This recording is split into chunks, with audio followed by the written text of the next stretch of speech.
નમસ્કાર મિત્રો, જય શ્રી કૃષ્ણ. સ્વાગત છે તમારું ફરી એકવાર આપની ભક્તિ ચેનલ JK કાચરિયામાં. આજે આપણે એ જાણીશું કે નકારાત્મકતાના કારણે નાની સમસ્યા પણ મોટી બની જાય છે. દરેક પરિસ્થિતિમાં સકારાત્મક રહેવું જોઈએ. જીવનમાં ઉતાર ચઢાવ તો આવતા જતા રહે છે. ક્યારેક પરિસ્થિતિઓ આપણા મન મુજબ હોય છે તો ક્યારેક બિલકુલ વિપરીત. આવી સ્થિતિમાં સૌથી જરૂરી છે ધૈર્ય અને આપણી વિચારસરણીનું સકારાત્મક હોવું.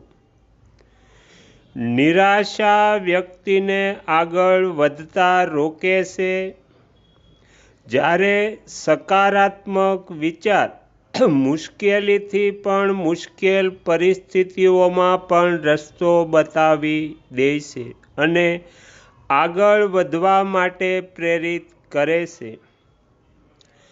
ધૈર્ય અને સકારાત્મકતા જ સફળ જીવનના મૂળભૂત સૂત્રો છે. આ વાત એક લોકકથાથી સમજી શકાય છે, તો આપણે આ લોકકથાના આધારે સમજવાનો પ્રયત્ન કરીશું. જૂના સમયની વાત છે. કોઈ એક ક્ષેત્રમાં એક સંત ખૂબ જ પ્રખ્યાત હતા. તેમની બુદ્ધિમત્તા અને શાંત સ્વભાવના કારણે સૌ તેમનું સન્માન કરતા હતા. લોકો દૂર દૂરથી પોતાની સમસ્યાઓ લઈને એમની પાસે આવતા અને સંત પોતાના સરળ ઉપદેશોથી સૌને સાચો રસ્તો બતાવી દેતા હતા. સંતના આશ્રમમાં ઘણા શિષ્યો પણ તેમની સાથે રહેતા હતા. ગામના લોકો રોજ આશ્રમ આવતા અને સંતના પ્રવચનો સાંભળતા. એક દિવસ સંતનો એક ધનવાન ભક્ત આશ્રમ આવ્યો અને તેણે ગાય દાનમાં આપી. ગાયને જોઈને બધા શિષ્યો ખૂબ ખુશ થઈ ગયા. બધાના મનમાં એક જ વાત હતી કે હવે રોજ તાજું દૂધ પીવા મળશે. શિષ્યોએ ખુશી આ વાત પોતાના ગુરુને જણાવી. સંતે હસતા કહ્યું કે સારી વાત છે, હવે બધાને દૂધ મળશે. આ પછી થોડા દિવસો સુધી આશ્રમમાં બધાને ભરપૂર દૂધ મળવા લાગ્યું. શિષ્યો અને સંતો બધા નિયમિતપણે દૂધ પી રહ્યા હતા. પરંતુ થોડા સમય પછી તે દાની વ્યક્તિ ફરીવાર આશ્રમમાં આવે છે અને પોતાની ગાય પાછી માંગે છે. સંત કોઈ ખચકાટ વિના ગાય તેને પાછી આપે છે. આ જોઈને બધા શિષ્યો ઉદાસ થઈ ગયા. તેમને લાગ્યું કે હવે તાજું દૂધ નહીં મળે. શિષ્યોના નિરાશ ચહેરો જોઈને ગુરુએ કહ્યું કે નિરાશ થવાની કોઈ જરૂર નથી.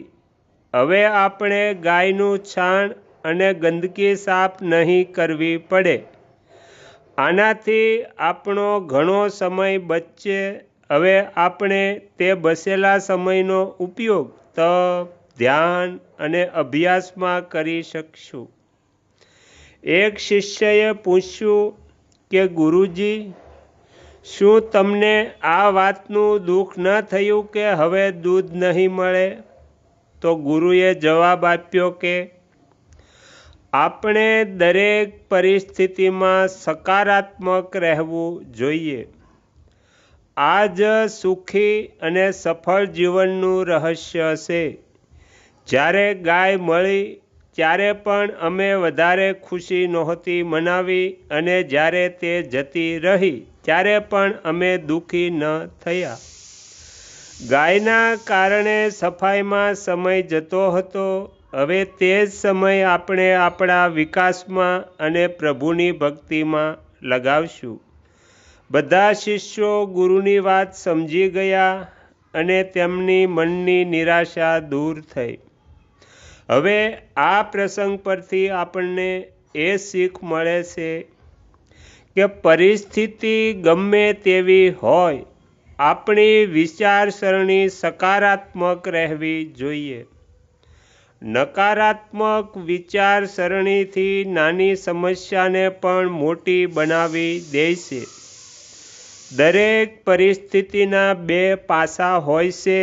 જો આપણે ફક્ત નુકસાન પર ધ્યાન આપીશું તો દુઃખ વધશે, પરંતુ જો તે જ પરિસ્થિતિમાં છુપાયેલા ફાયદાને જોવાનો પ્રયાસ કરીશું તો મન શાંત થશે.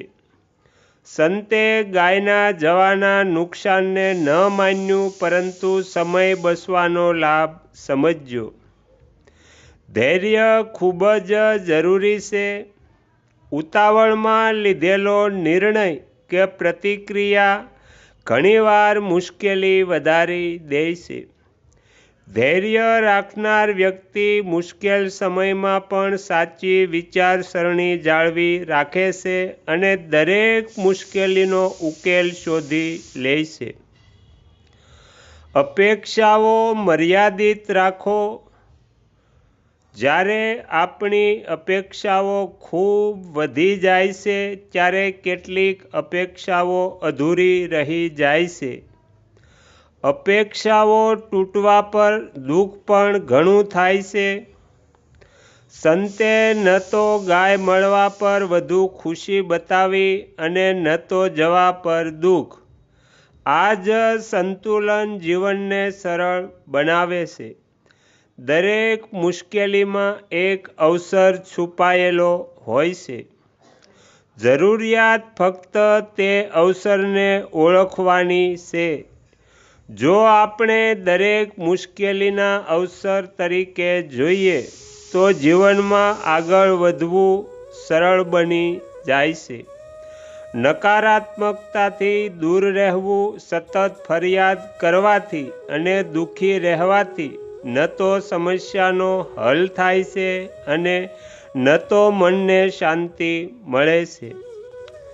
જે લોકો ખરાબ સમયમાં પણ સકારાત્મકતા શોધી લે છે તેઓ ક્યારેય નિરાશ થતા નથી. તેઓ માનસિક રીતે મજબૂત રહે છે અને હંમેશા પ્રસન્ન રહે છે. સકારાત્મક વિચાર, ધૈર્ય અને સંતુલન જ એક સફળ જીવનનો આધાર છે. આગળના વિડીયો જોવા માટે આ ચેનલને આ રીતે સબસ્ક્રાઈબ કરો અને આવનારા વિડીયોનું નોટિફિકેશન મળી રહે તે માટે બેલ આઇકન પણ દબાવો.